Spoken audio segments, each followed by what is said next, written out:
ক্ষমতাসীন আওয়ামী লীগের রাজনৈতিক কৌশলে যেমন পরিবর্তন আনবে, তেমনি প্রভাব ফেলবে বিএনপির কৌশলেও।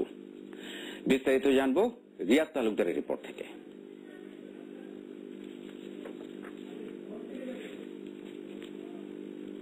পরাজয়ের পর গাজীপুর সিটি কর্পোরেশনের নির্বাচনের ফলাফলেও পিছিয়ে রয়েছে ক্ষমতাসীন আওয়ামী লীগ প্রার্থী।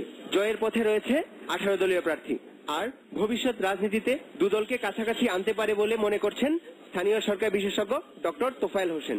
আবার এ ফলাফলের প্রভাবে দুদল আরো কঠিন অবস্থানে চলে যেতে পারে বলেও আশঙ্কা করেন তিনি। কারণ হচ্ছে এই নির্বাচনের ফলাফল যেটা প্রভাব বিস্তার করবে সেটা হচ্ছে রাজনীতির ধারাবাহিকতা বা রাজনীতির কৌশলের পরিবর্তন হতে পারে দুই দলের মধ্যে।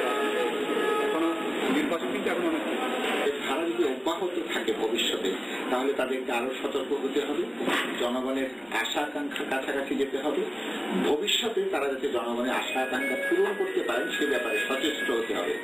ক্ষমতায় আসার পরে প্রথম 1 বছর 2 বছর প্রত্যেকেরই একটু জনপ্রিয়তা থাকে, তারপরে লোকের তাদের উপর বিরক্ত হয়ে যায় এবং তারপরে লোকে ভাবে এদেরকে একটু শাস্তি দিতে হবে।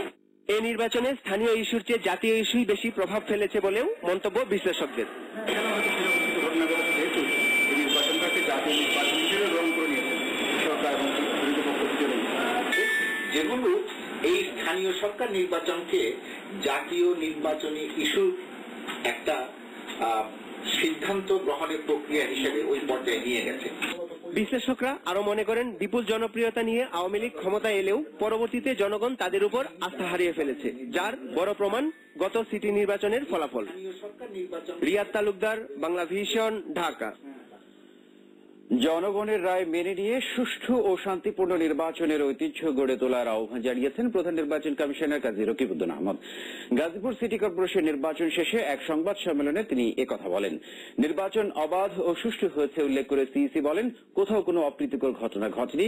সিইসি আরো বলেন, প্রার্থী, সমর্থক বা রাজনৈতিক দলগুলোর কাছ থেকে যেসব অভিযোগ পাওয়া গেছে তার সত্যতা যাচাই করে প্রয়োজনীয় ব্যবস্থা নেওয়া হয়েছে।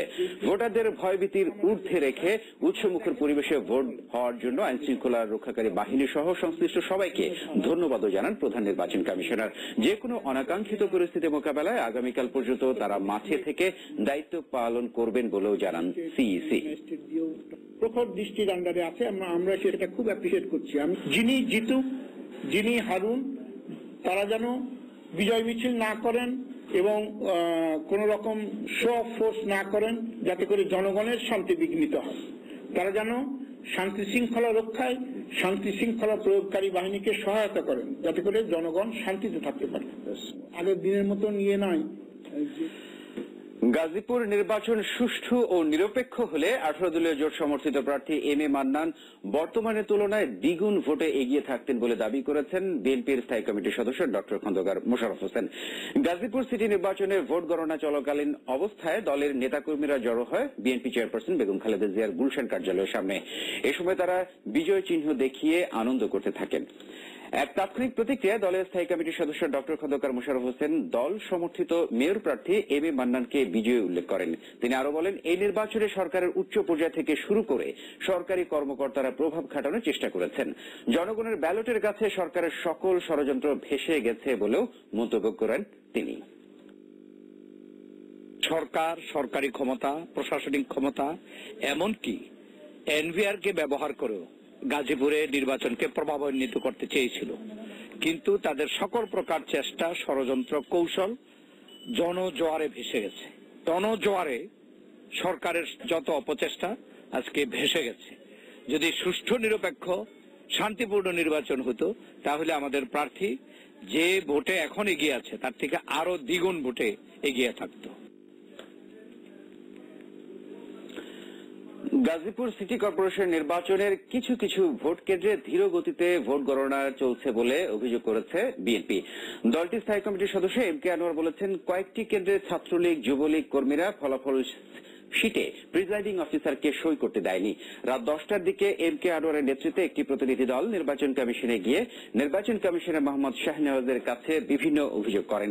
গাজীপুর সিটি কর্পোরেশন নির্বাচনে জনগণের রায় হাইজ্যাক হলে শুধু গাজীপুরে নয়, সারা দেশে এর প্রভাব ছড়িয়ে পড়বে।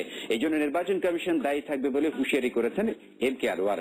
নির্বাচন কমিশনার মোহাম্মদ শাহনেওয়াজ বলেন, বিএনপির অভিযোগ জানার পর তারা ব্যবস্থা নিয়েছেন। এর আগে বিএনপির কেন্দ্রীয় কার্যালয়ে দিনে একাধিকবার সংবাদ ব্রিফিংয়ে বিএনপি নেতারা ভোটে অনিয়মের অভিযোগ করেন। সরকার নীল নকশার মাধ্যমে জনগণের রায় ছিনিয়ে নেওয়ার চেষ্টা করছে বলেও অভিযোগ করেন তারা।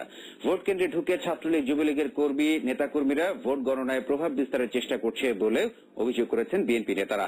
তারা বলেছেন, এ ব্যাপারে দায়িত্বরত পুলিশ সহ আইন শৃঙ্খলা রক্ষাকারী বাহিনীকে ব্যবস্থা নেওয়ার অনুরোধ জানালেও তারা নীরব ভূমিকা পালন করেছেন।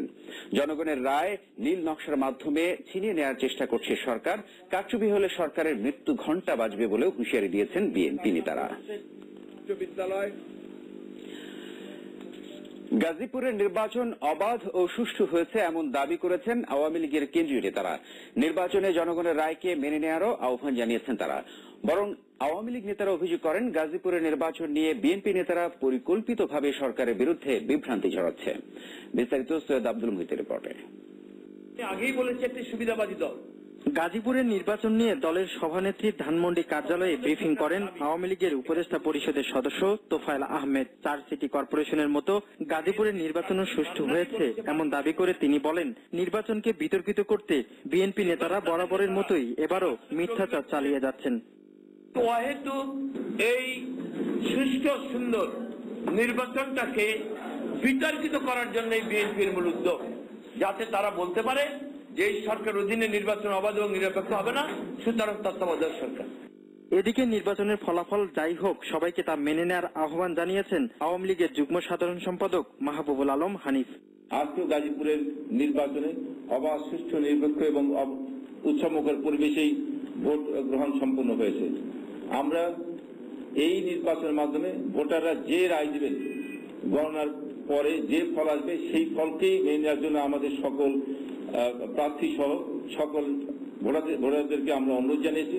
বিজয়ী নির্বাচনে কারচুপির কোনো সুযোগ নেই বলেও দাবি করেন আওয়ামী লীগের এই নেতা। তারা সরকারকে। সৈয়দ আব্দুল মুহিত, বাংলাদেশ।